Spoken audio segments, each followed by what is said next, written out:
Bismillahirrahmanirrahim. Assalamualaikum warahmatullahi wabarakatuh.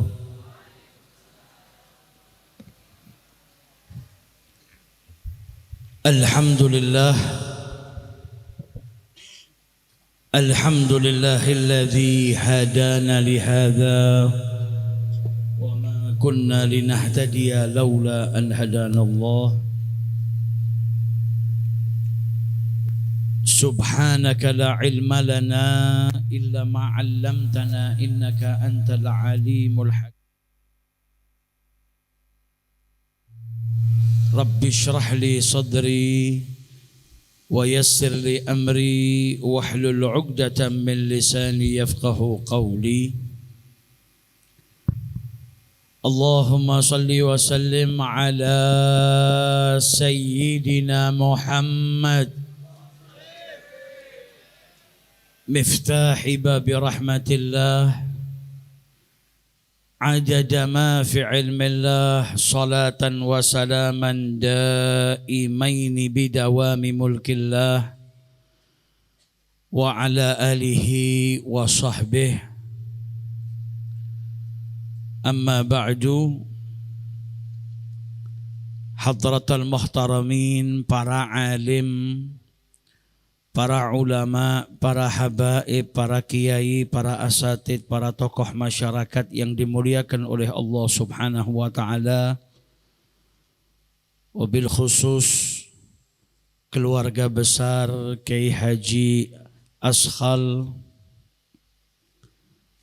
yang saya hormati keluarga besar Kiai Haji Fakhrillah Ashal, yang saya hormati keluarga besar Nyai Mutmainnah Ashal, begitu juga dengan saudara-saudara beliau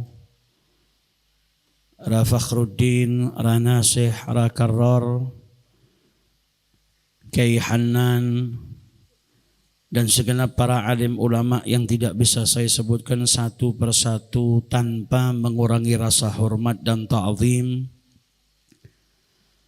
Hadirin wal hadirat yang dimuliakan oleh Allah Subhanahu wa taala.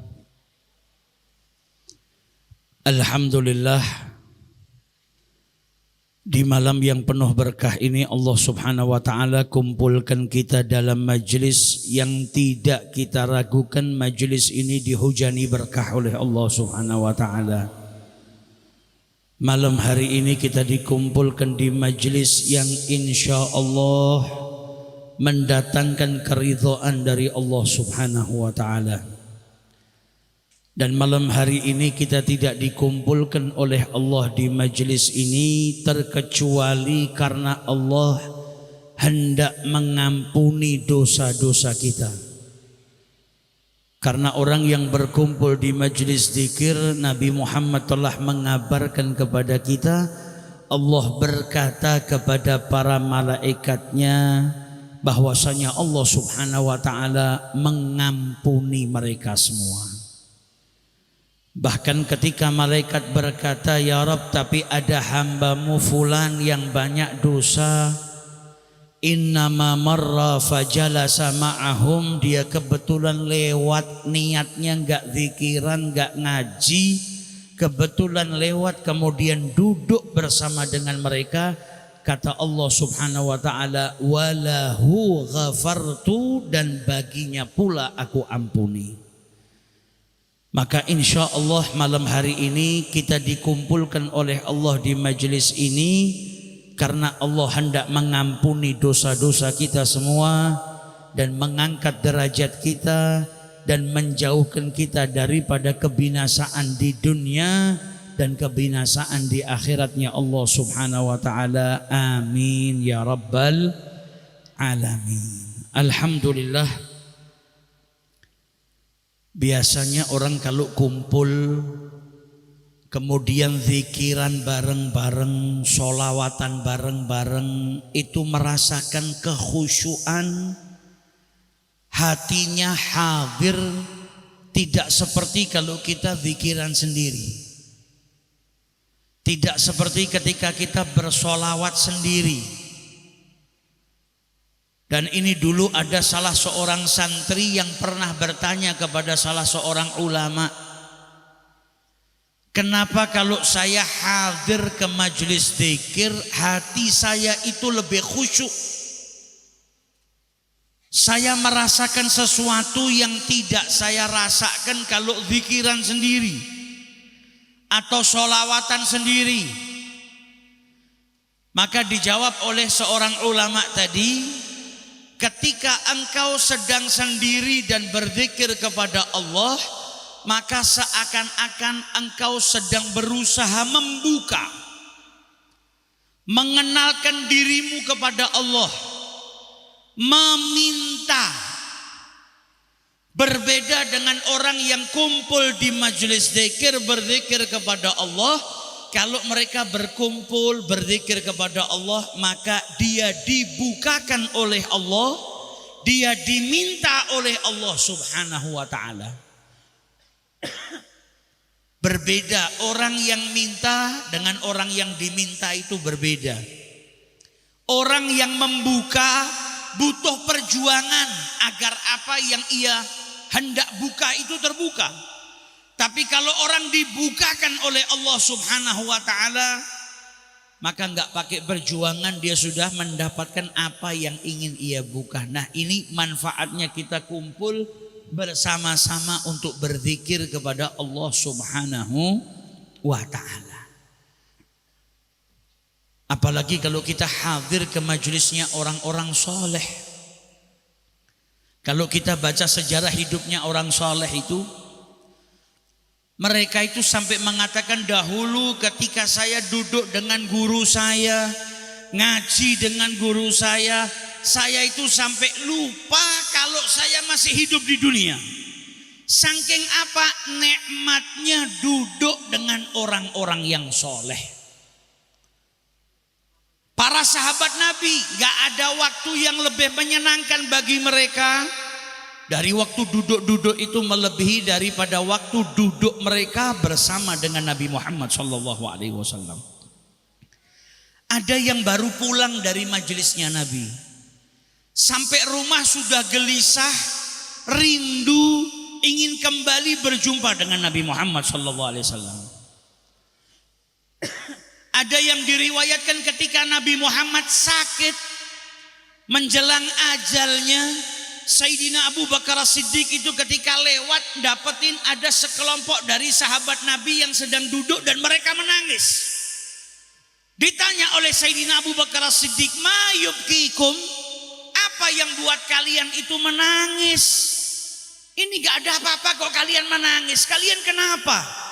Apa kata para sahabat yang menangis tadi? Kami rindu dengan majelisnya Nabi Muhammad SAW.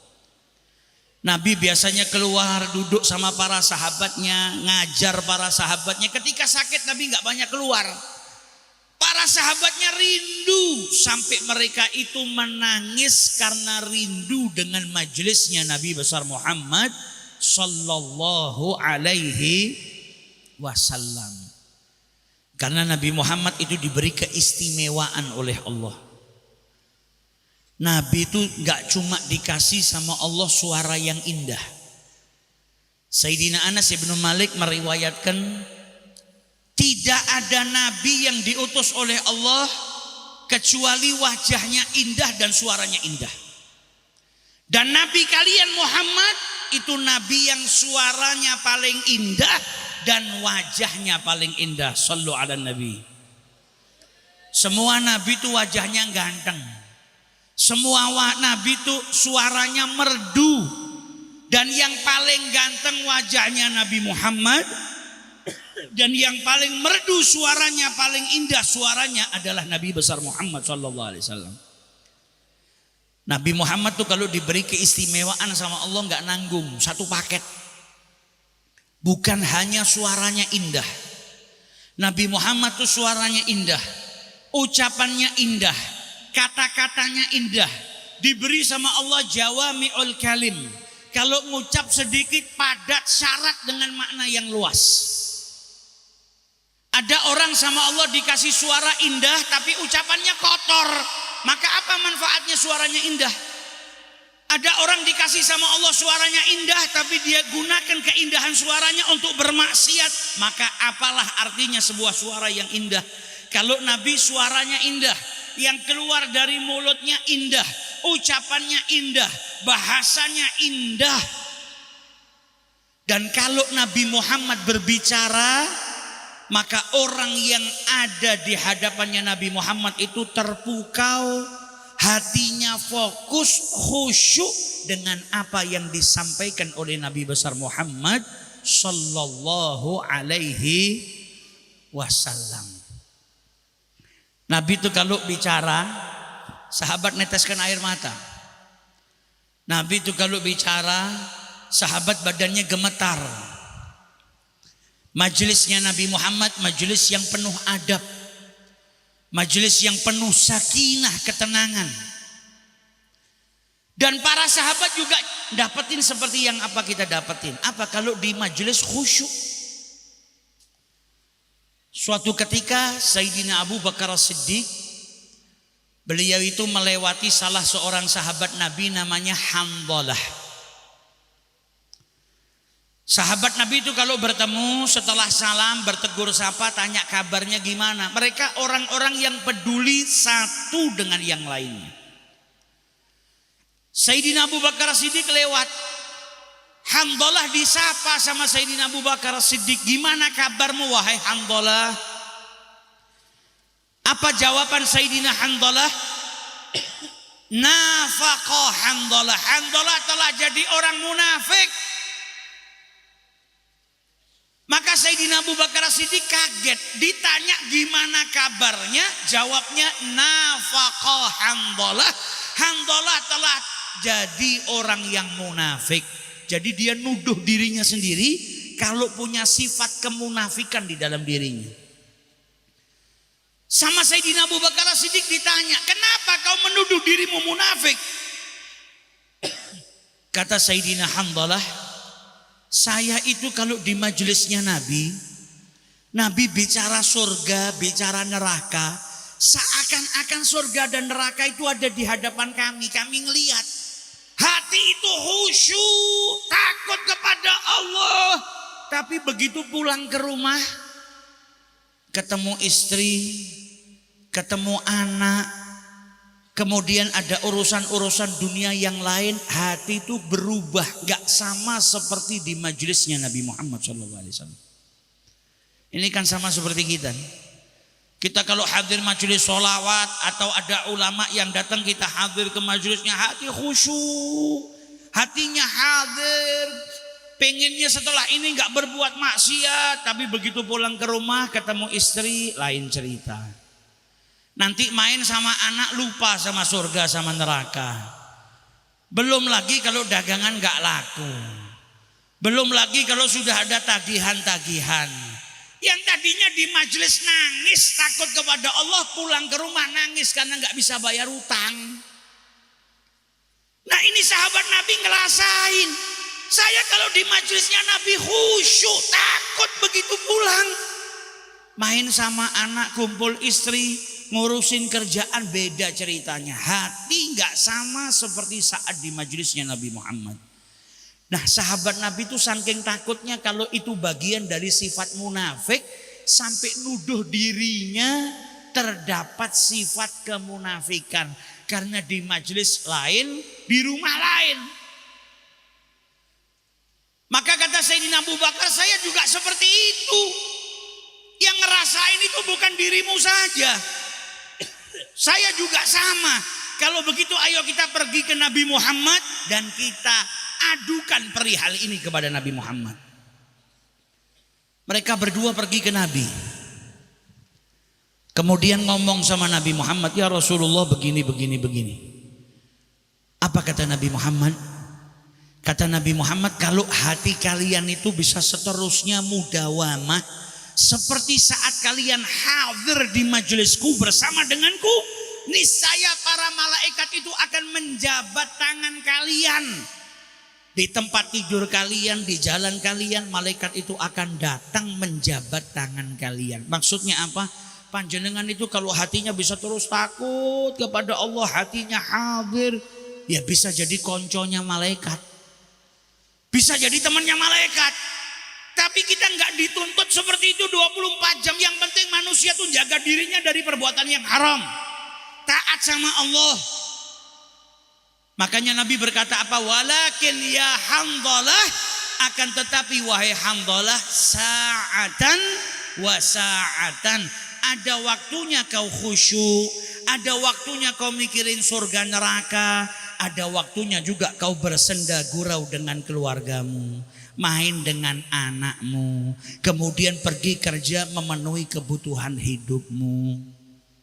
Jadi manusia diajarin sama Nabi Muhammad apa? Diajarin menetapkan sesuatu sesuai dengan waktunya. Nabi Muhammad ya main-main sama anak kecil.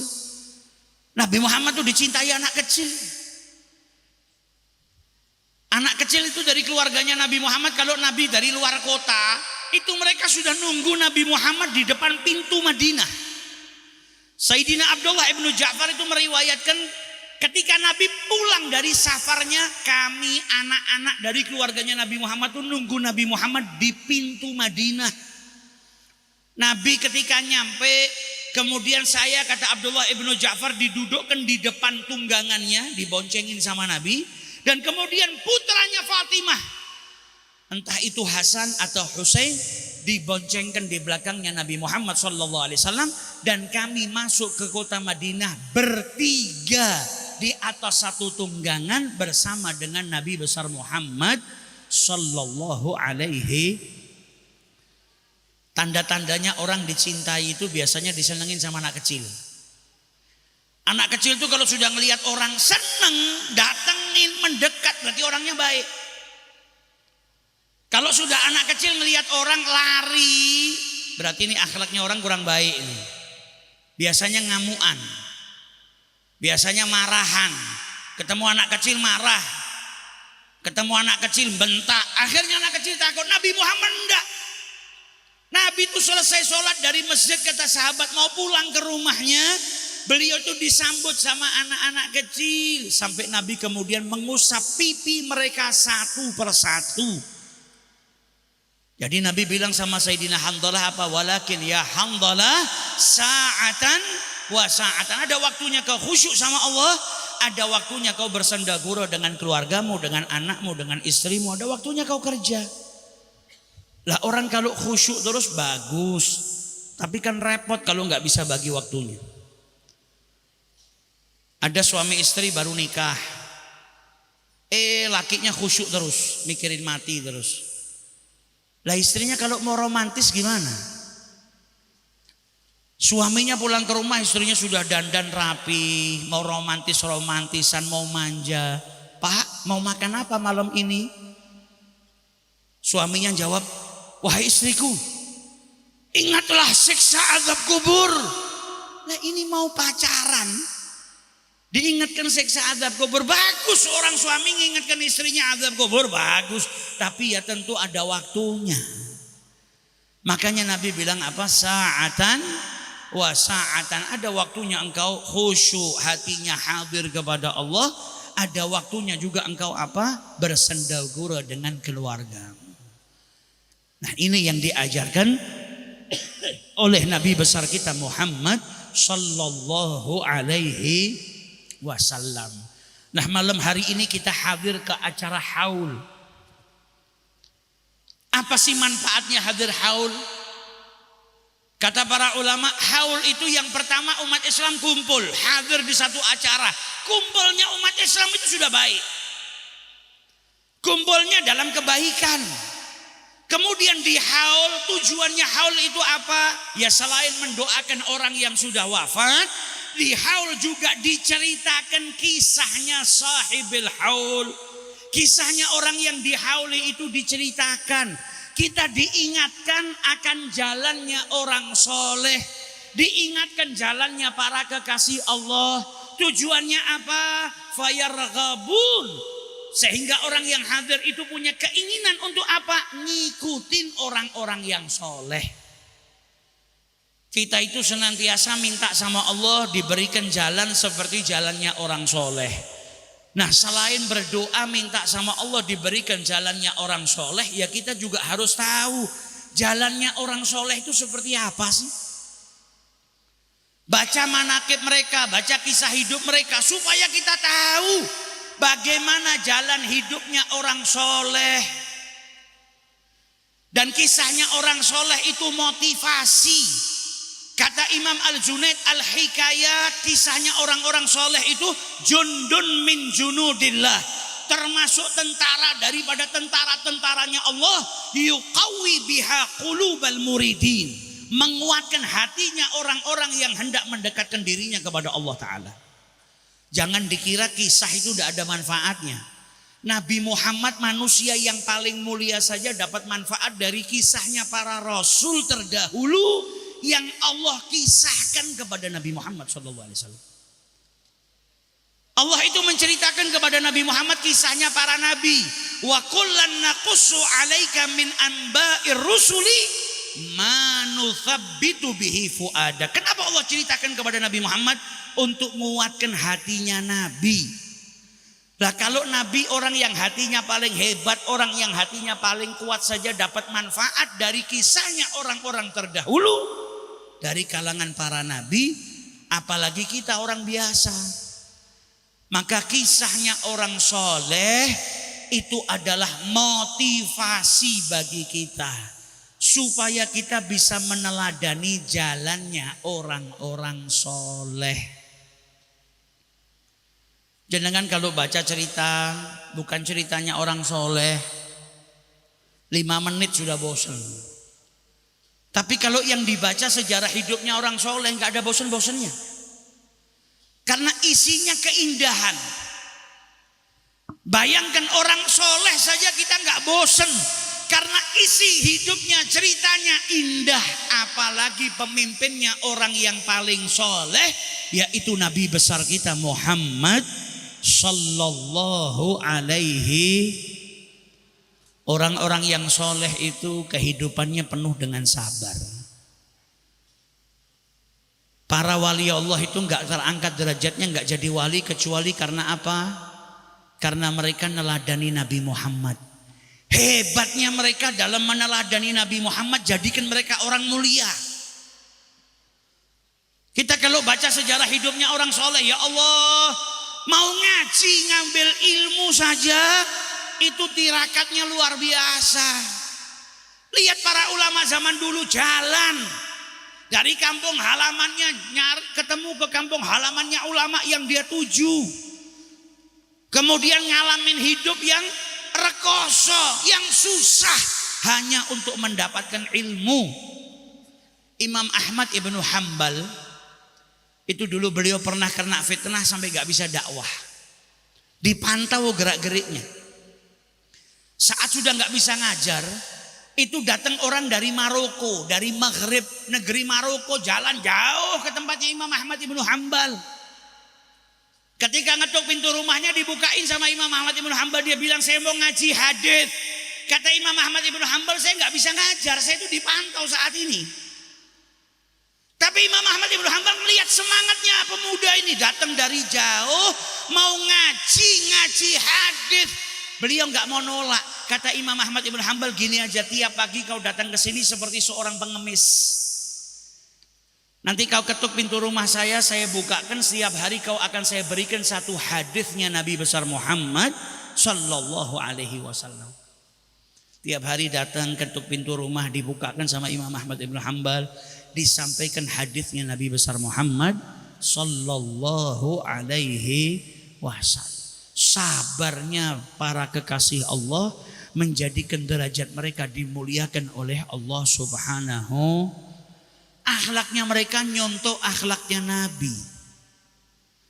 Para kekasih Allah itu kalau kita baca sejarah hidupnya, ya Allah, Al-Imam Ali Zainal Abidin Ibn al-Husain, beliau itu kalau ada orang yang maki-maki, menjelek-jelekkan beliau, ngatain beliau, gak terus marah karena punya sifat helm. Kalau ada yang nyampaikan kepada beliau, ada satu orang yang jelek-jelekkan beliau, ngomongkan beliau, maka Imam Ali Zainal Abidin ngangkat tangannya, berdoa kepada Allah, Allahumma in kana shadiqan faghfirli. Ya Allah, kalau yang diucapkan orang itu betul, saya punya kejelekan seperti yang diucapkan, maka ampuni dosa saya. Wa in kana kadziban, kalau orang itu berdusta, memitnah saya, bukan hancurkanlah dirinya, enggak. In kana kadziban, kalau dia berdusta berarti kan fitnah. Faghfir lahu, maka ampunilah dosanya. Bayangkan dijelek-jelekkan orang. Orang yang menjelek-jelekkan dimintakan ampun sama beliau kepada Allah Subhanahu wa ta'ala. Siapa yang dicontoh? Nabi Muhammad. Nabi Muhammad tuh kalau ada orang datang minta sama Nabi mendoakan keburukan untuk orang lain, maka Nabi rubah. Nabi malah mendoakan kebaikan untuk orang tersebut. Di perang Uhud Nabi giginya pecah. Di perang Uhud wajahnya Nabi Muhammad sobek, keluar darah. Sahabat nangis, sahabat sedih. Sampai sahabat Nabi itu bilang sama Nabi, ya Rasulullah, doakan mereka, doakan keburukan. Engkau kalau doakan mereka dapat laknat, dapat siksa dari Allah, niscaya doamu akan diijabahi. Doakan mereka ya Rasulullah. Sahabat tuh minta agar mereka ini yang nyakitin Nabi di perang Uhud diberikan azab oleh Allah Ta'ala. Nabi justru malah merubah doa. Para sahabat minta Nabi doakan keburukan, Nabi justru malah mendoakan kebaikan untuk mereka. Apa doanya Nabi Muhammad? Allahumma ghafir li qaumi. Ya Allah, ampunilah kaumku. Dalam riwayat lain, Allahumma hadi qaumi, ya Allah berikanlah hidayah, petunjuk bagi kaumku. Siapa yang dimaksud kaumku sama Nabi Muhammad? Orang kafir yang merangi Nabi, yang datang ke medan perang untuk membunuh Nabi Muhammad. Gak dibilang sama Nabi musuhku, gak dibilang sama Nabi kaumku yang membangkang. Tapi Nabi bilang apa? Allahumma ghafirli qaumi. Ya Allah, ampunilah kaumku. Masih dianggap kaum sama Nabi Muhammad SAW. Kemudian Nabi katakan fa innahum la ya'lamun, mereka enggak tahu ya Allah. Jadi disebutkan uzurnya, ini mereka berbuat demikian sama saya karena kebodohan mereka, karena ketidaktahuan mereka. Mereka enggak tahu derajat saya. Mereka enggak tahu kalau saya tuh ngajak mereka ke jalan yang benar. Mereka enggak tahu kalau yang saya mau tuh agar mereka selamat dari siksamu. Mereka enggak tahu tujuannya saya. Makanya mereka melakukan itu ya Rabb. Dimintakan ampun oleh Nabi besar Muhammad sallallahu alaihi wasallam. Nah, ini para walinya Allah nyontohnya ya nyontoh orang-orang seperti ini, nyontoh Nabi Muhammad. Dijelek-jelekkan, mintakan ampun kepada Allah Subhanahu wa ta'ala. Difitnah, mintakan ampun kepada Allah Subhanahu wa ta'ala. Nah, akhlak yang seperti ini menjadikan mereka dimuliakan oleh Allah Subhanahu wa ta'ala. Karena mencontoh siapa? Mencontoh Nabi besar kita Muhammad sallallahu alaihi wasallam, seseorang yang sebelum diutus di Injil, di Taurat sudah dituliskan bahwasanya Nabi akhir zaman namanya adalah Muhammadun Rasulullah, Abdiyal Mukhtar, hambaku yang terpilih, kata Allah Ta'ala dalam Taurat, dalam Injil.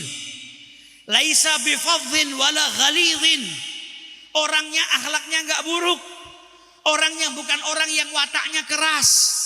Wala sahaban fil aswaq, bukan orang yang suka berteriak-teriak di pasar.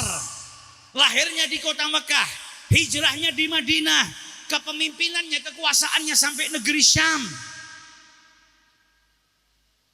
Jadi orang-orang yang baca Taurat, baca Injil zaman itu sudah tahu bagaimana akhlaknya Nabi, bagaimana kepribadiannya Nabi Muhammad sallallahu alaihi wasallam. Nabi itu paling sabarnya manusia. Akhlaknya paling indah, ahsanan nasi khuluqan wa khalqa. Ini kita kalau mau jadi orang mulia seperti para kekasihnya Allah, yang harus kita contoh ya akhlaknya Nabi.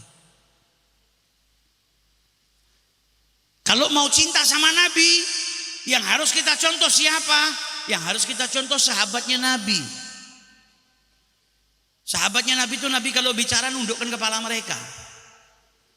Sahabatnya Nabi itu nggak berani ngangkat suara di hadapannya Nabi Muhammad, menunjukkan bagaimana ta'zimnya mereka kepada Rasulullah.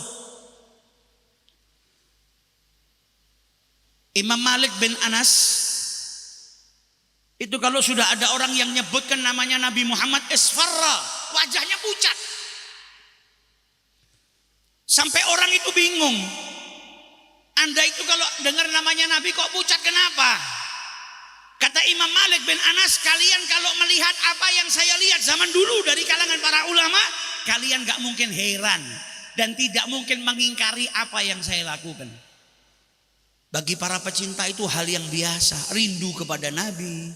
Kemudian haibahnya Nabi Muhammad, walaupun dengar namanya, wibawanya Nabi itu jadikan mereka sampai pucat. Kata Imam Malik bin Anas, saya dulu tuh sering mondar-mandir ke tempatnya Imam Ja'far As-Shadiq. Imam Ja'far As-Shadiq itu orangnya ramah, banyak senyum. Kalau sudah disebutkan namanya Nabi Muhammad, beliau menjadi pucat karena apa? Wibawanya Nabi Muhammad. Kata Imam Malik bin Anas, ini loh kebiasaannya orang soleh. Saya dulu kalau pergi menjumpai Imam Ja'far As-Shadiq, biasanya beliau selalu dalam keadaan satu di antara tiga. Imma musallian, kalau saya ketemu ya beliau sedang sholat. Wa imma shamitan, atau beliau diem bertafakur, berzikir. Wa imma yaqra'ul Quran, atau sedang ngaji Quran. Udah itu keadaannya orang soleh. Setiap kali saya ke tempat Imam Ja'far As-Shadiq, ya beliau selalu dalam keadaan satu dari tiga hal ini. Kalau enggak sedang sholat ya sedang zikir. Kalau enggak sedang zikir ya sedang baca Quran. Kita sama seperti Imam Ja'far As-Shadiq, tapi cuma sama tiganya saja. Kita kalau enggak makan tidur, kalau enggak tidur main HP. Nah, sudah sama tiganya, tinggal merubah polanya saja. Imam Ja'far As-Shadiq kalau enggak sholat, beliau dalam keadaan samit, diam, berzikir, bertafakur kepada Allah, tidak berbicara kecuali yang bermanfaat. Wa imma yaqra'ul Quran, atau membaca Al-Quran. Yang dicontoh sama Imam Malik bin Anas siapa? Ya orang-orang mulia ini. Makanya Imam Malik bin Anas itu ta'zimnya kepada hadisnya Nabi luar biasa. Kalau ada tamu datang ke rumahnya, pembantunya suruh keluar, ditanya dulu. Mau ketemu sama Imam Malik bin Anas, mau tanya apa? Oh, tanya fikih. Keluar Imam Malik bin Anas, dijawab. Kalau sudah pembantunya datang ngabarin, yang datang mau tanya hadis, masuk ke kamar mandinya, mandi pakai pakaian yang bagus, kemudian pakai pewangian. Setelah itu beliau keluar dengan imamahnya, dengan serbannya diletakkan di atas kepalanya. Kemudian beliau membakar kayu gaharu dan tidak berhenti membakar kayu gaharu sampai selesai membawakan hadisnya Rasulullah SAW. Wa jalasa ala manassatihi, dan beliau itu biasanya nggak duduk di kursi, kecuali kalau lagi nyampaikan hadisnya Rasulullah Sallallahu Alaihi Wasallam. Saking ta'zimnya sama hadisnya Nabi, Imam Malik bin Anas itu pernah ngajar hadis. Selesai ngajar, muridnya tanya, panjenengan kok hari ini ada yang lain, kok wajahnya pucat? Kenapa? Kata Imam Malik bin Anas, tadi ketika saya bawakan hadisnya Rasulullah, ada kala jengking yang nyengat saya 16 sengatan. Sittata asyar ladghah, 16 sengatan di pundak saya. Dan beliau enggak berhenti dari ngaji hadisnya karena apa? Ta'zim dengan apa? Hadisnya Nabi Muhammad SAW. Coba kita kadang baca Quran aja, lihat ada cecak jatuh sudah teriak-teriak, Qurannya jadi dilempar. Sholawatan ngelihat kecoak sudah bengak-bengok. Imam Malik bin Anas ta'zimnya sama Nabi Muhammad sampai menjadikan beliau enggak menghiraukan ada kala jengking yang nyengat diri. Karena apa? Ta'zimnya kepada Rasulullah. Nah, ini yang perlu kita contoh. Setiap kali kita hadir ke acaranya orang saleh, ke haulnya orang-orang soleh, pulang harus ada akhlaknya sahibul haul yang kita bawa pulang. Para wali Allah itu jadi wali bukan instan. Kita itu kadang pengen jadi wali tapi instan. Pengen jadi wali ya tirakatnya para wali kita contoh. Para wali itu tirakatnya luar biasa, riyadhahnya luar biasa. Al-Imam At-Tabari beliau itu dari mulai kecil sudah tirakat. Usianya masih kecil sudah bangun malam, tahajud. Sampai bapaknya bilang, apa nak, kau ini belum wajib, sholat fardu aja belum wajib. Lah kok sudah bangun malam tahajud buat apa sih? Kenapa kok kau memaksakan dirimu? Masih kecil belum balik. Kalau malam bangun sholat malam itu tirakatnya para wali. Dari kecil sudah kayak gitu. Maka dia menjawab, ayah, dalam Al-Quran Allah berfirman, ya ayyuhal muzammil qumil laila illa qalila. Kata ayahnya itu buat Nabi, khitabnya buat Nabi. Kau kan bukan Nabi. Loh ya, tapi di ayat berikutnya, ayat yang lain, Allah juga berfirman, wa ta'ifatum minal ladzina ma'ak. Nabi gak bangun sendiri, ada juga sekelompok orang yang ikut dengan Nabi Muhammad. Ayah, apa jenengan gak pengen punya anak yang termasuk dalam rombongan yang bersama dengan Nabi Muhammad SAW? Masih kecil sudah kayak gitu. Ini tirakatnya orang soleh. Rabi'atul Adawiyah usianya 6 tahun saja bapaknya bawa makan, ditanya halal apa haram pak? Sama bapaknya dites, kalau haram kenapa? Wong kita nggak punya makanan kok sudahan, nggak ada yang masuk ke perut kita, sudah nggak ada makanan lagi. Sama bapaknya diuji. Apa jawabannya anak usia 6 tahun? Ayah, lebih baik saya bersabar nahan rasa lapar di dunia daripada harus bersabar dengan siksanya Allah Subhanahu wa taala di akhirat. Dari kecil tirakatnya sudah seperti itu. Nah, kita kalau pengen jadi orang seperti mereka, orang-orang yang mulia, ya kita contoh tirakatnya mereka. Kita contoh mujahadahnya. Kita contoh akhlaknya, karena mereka adalah orang-orang yang mencontoh akhlaknya Nabi besar Muhammad sallallahu alaihi wasallam. Dan malam hari ini kita yang hadir ke majelis ini sedang diingatkan sama Allah Ta'ala pentingnya bakti sama orang tua.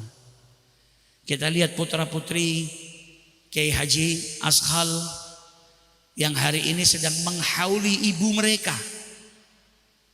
Orang tua itu kalau sudah wafat, anak masih bisa berbakti. Caranya bagaimana? Salah satunya dengan mendoakan mereka. Maka malam hari ini kita diundang ke sini oleh Allah. Tujuannya apa? Allah mau mengingatkan kita yang punya orang tua, ayo jangan lupa berbakti. Orang tua saya sudah wafat masih bisa berbakti. Sambung tali silaturahminya orang-orang kerabatnya orang tua. Doakan orang tua kita. Itu bagian dari baktinya seorang anak ketika orang tuanya sudah wafat. Ini kita sedang dinasehati. Ada perintah dari Allah yang harus kita kerjakan. Apa? Wabil walidaini ihsana. Kita diperintahkan sama Allah berbuat baik, bakti sama orang tua. Ayo yang punya orang tua dibenahin sikapnya kepada orang tua. Jangan bicara sama orang tua seperti bicara dengan sahabat. Harus pakai bahasa yang halus, bahasa yang sopan. Jangan angkat suaramu di hadapan orang tua. Jangan bentak orang tuamu. Wala tanharhuma wa qul lahuma qaulan. Kita diperintahkan sama Allah untuk ngomong yang baik, ngomong yang indah. Jangan bentak, jangan berbuat buruk. Orang tua itu jalan kita, pintu kita menuju ke surganya Allah Ta'ala. Mereka orang-orang soleh itu ketika kehilangan ibunya nangis. Padahal alim. Yang ngelihat kaget, Anda ini orang alim kehilangan ibu kok nangis. Setiap orang kan pasti akan meninggal dunia. Kok seakan-akan Anda gak terima. Kata beliau, apa saya nangis bukan karena wafatnya. Tiap orang bakal meninggal. Kullun nafsin dha'iqatul maut. Tapi saya nangis karena tadinya saya punya pintu surga. Jalan menuju surga yang cepat. Dan hari ini pintu itu satu tertutup karena wafatnya orang tuanya. Maka ayo yang punya orang tua jangan disia-siakan. Yang kadang cium tangannya sama orang tua seminggu sekali padahal tiap hari ketemu.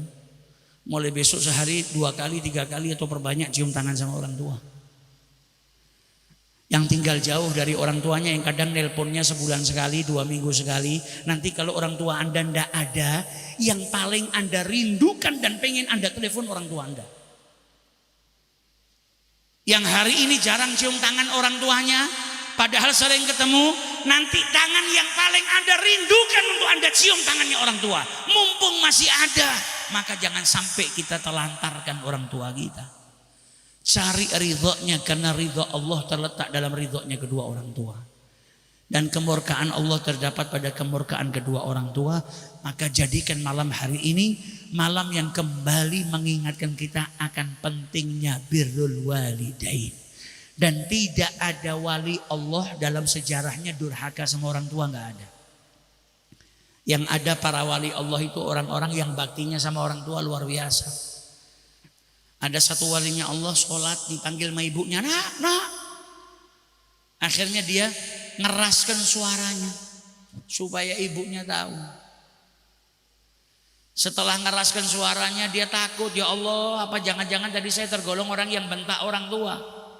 Saking takutnya dia merdekakan 2 budak di jalan Allah karena takut perbuatan tadi melanggar perintahnya Allah Subhanahu wa taala.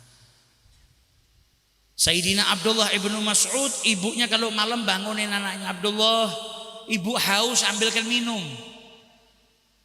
Zaman sekarang kalau ada ibu minta anak ambilkan minum, gampang keluar dari kamar, ada dispenser, ada kendi, ada teko. Zaman dulu cari air keluar.